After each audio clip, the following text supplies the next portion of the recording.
Today, I want to talk to you about dreams. I have been a lucid dreamer my whole life, and it's cooler than in the movies. Beyond flying, breathing fire, and making hot men spontaneously appear, I can do things like read and write music. Fun fact is that I wrote my personal statement to college in a dream. And I did get accepted, so yeah. I am a very visual thinker. I think in pictures, not words. To me, words are more like instincts and language. There are many people like me, Nikola Tesla, for example, who could visualize, design, test, and troubleshoot everything, all of his inventions in his mind accurately. Language is kind of exclusive to our species anyway. I am a bit more primitive, like a beta version of Google Translate. My brain has the ability to hyperfocus on things that interest me. For example, once I had an affair with calculus that lasted longer than some celebrity marriages. There are some other unusual things about me. You may have noticed that I don't have much inflection in my voice. That's why people often confuse me with a GPS. So this can make basic communication a challenge unless you need directions. So. Thank you.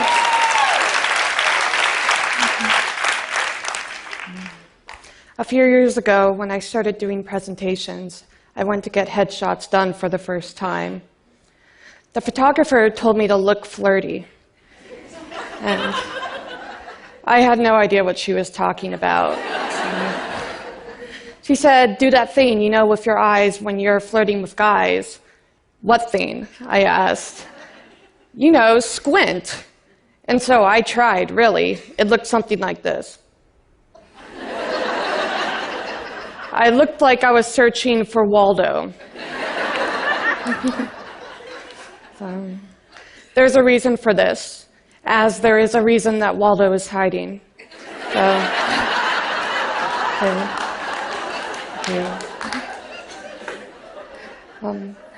I have Asperger's, a high-functioning form of autism that impairs the basic social skills one is expected to display.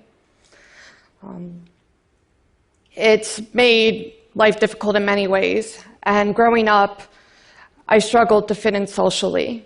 My friends would tell jokes, but I didn't understand them. My personal heroes were George Carlin and Stephen Colbert, and they taught me humor. My personality switched from being shy and awkward to being defiant and cursing out a storm. Needless to say, I did not have many friends. I was also hypersensitive to texture. The feel of water on my skin was like pins and needles, and so for years I refused to shower. I can assure you that my hygiene routine is up to standards nowadays. I had to do a lot to get here, and my parents, things kind of got out of control when I was sexually assaulted by a peer. And on top of everything, it made a difficult situation worse. And I had to travel 2,000 miles across the country to get treatment. But within days of them prescribing a new medication, my life turned into an episode of The Walking Dead. I became paranoid and began to hallucinate that rotting corpses were coming towards me. My family finally rescued me. But by the time I had lost 19 pounds in those 3 weeks, as well as developing severe anemia, and was on the verge of suicide. I transferred to a new treatment center that understood my aversions, my trauma, and my social anxiety, and they knew how to treat it, and I got the help I finally needed. And after 18 months of hard work, I went on to do incredible things.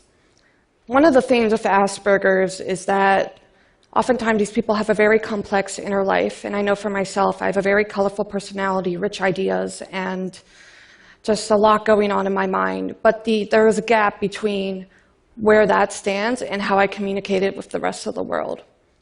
And this can make basic communication a challenge. Not many places would hire me due to my lack of social skills, which is why I applied to Waffle House.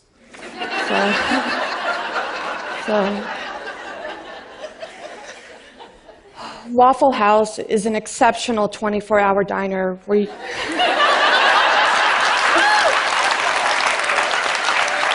Thank you. Where you can order your hash browns the many ways that someone would dispose of a human corpse. Sliced, diced, peppered, chunked, topped, capped, and covered. As social norms would have it, you should only go to Waffle House at an ungodly hour in the night. So one time at 2 a.m., I was chatting up with a waitress, and I asked her, what's the most ridiculous thing that's happened to you on the job? And she told me that one time a man walked in completely naked. So I said, great, sign me up for the graveyard shift.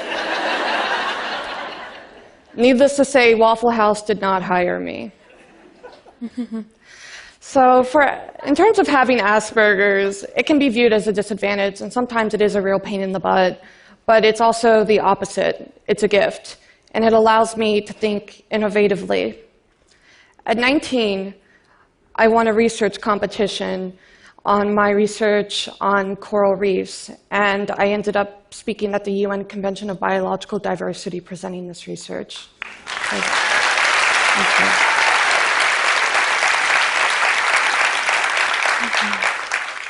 And at 22, I'm getting ready to graduate college, and I am a co-founder of a biotech company called Autism Seas. Thank you. But consider what I had to do to get here. 25 therapists, 11 misdiagnoses, and years of pain and trauma. I spent a lot of time thinking if there's a better way, and I think there is. Autism-assistive technology. This technology could play an integral role in helping people with autistic spectrum disorder, or ASD. The app Podium, released by my company Autism Seas, has the ability to independently assess and help develop communication skills. In addition to this, it tracks eye contact through camera and simulates a public speaking and job interview experience. And so maybe one day Waffle House will hire me after practicing on it some more. And one of the great things is that I've used Podium to help prepare for me today, and it's been a great help, but it's more than that. There's more that can be done. For people with ASD, it has been speculated that many innovative scientists, researchers, artists, and engineers have it. Like, for example, Emily Dickinson, Jane Austen, Isaac Newton, and Bill Gates are some examples.